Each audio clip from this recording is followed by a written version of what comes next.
Oh, hello there, and thanks for joining Uncomplicated Math today. Today we're going to be looking at how to place an improper fraction on a number line. And by the end of this video, you'll know the steps involved when writing an improper fraction on a number line. So let's get started. So in question number 1, we're being asked to place the improper fraction 5/2 on the number line provided.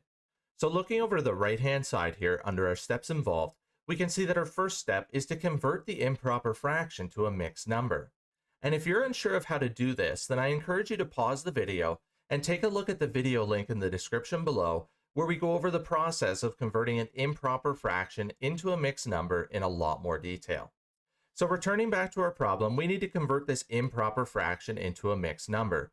First, we're going to figure out the value of our whole number in our mixed number. So we're going to think, how many groups of 2 can we make out of 5? Well, we know that we can make 2 groups of 2 out of 5, and when we do that, we're going to have one part left over. But our denominator hasn't changed, it's still 2. So when we convert 5/2 into a mixed number, we get 2 and 1/2. So now we can move on to step number 2, where we're going to check the value of our denominator. So we're going to check the value of our denominator in the fraction part of our mixed number, which here just happens to be 2. So that's going to tell us that we need to split up our number line into equal parts of 2 between each whole number. So now we can move on to step number 3, where we're going to split up our number line. And we know that we need to split up each of the intervals between our whole numbers into halves. So we're going to do that along our number line. We're just going to split each of these whole numbers into halves. So now that we've done that, we're going to go ahead and actually label our number line.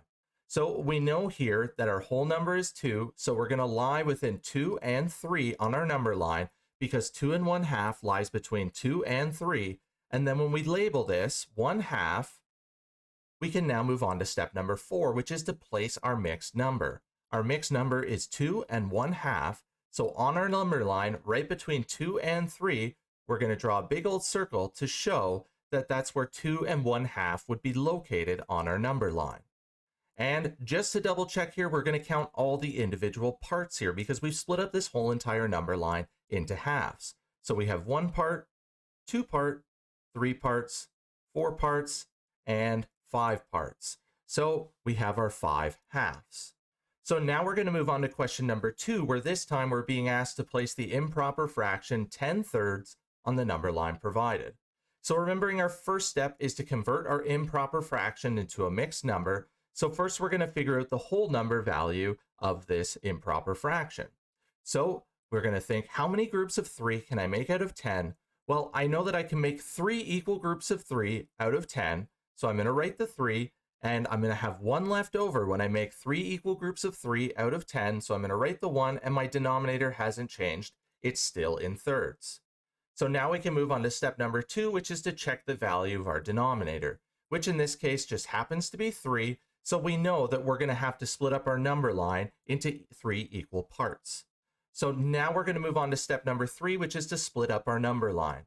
And unlike what we did for our first one, we're not going to split up the whole entire number line here, because we know 3 and 1/3 is going to lie somewhere between 3 and 4. So we're just going to split up that portion of the number line into thirds. So we have 1/3 and 2/3. And now we're going to go ahead and label them. So we have 1/3, we have 2/3, and our whole number of 4 is going to be our 3/3, because that's the next whole number.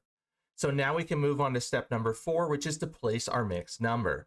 So our mixed number is 3 and 1/3. So we're going to locate 3 and 1/3 on our number line provided, and we're just going to write a big old circle here to show that that's where 3 and 1/3 would be located on our number line. So hopefully by now you understand the steps involved when placing an improper fraction on a number line. Help make math less complicated by smashing those like and subscribe buttons. As always, enjoy today's math journey.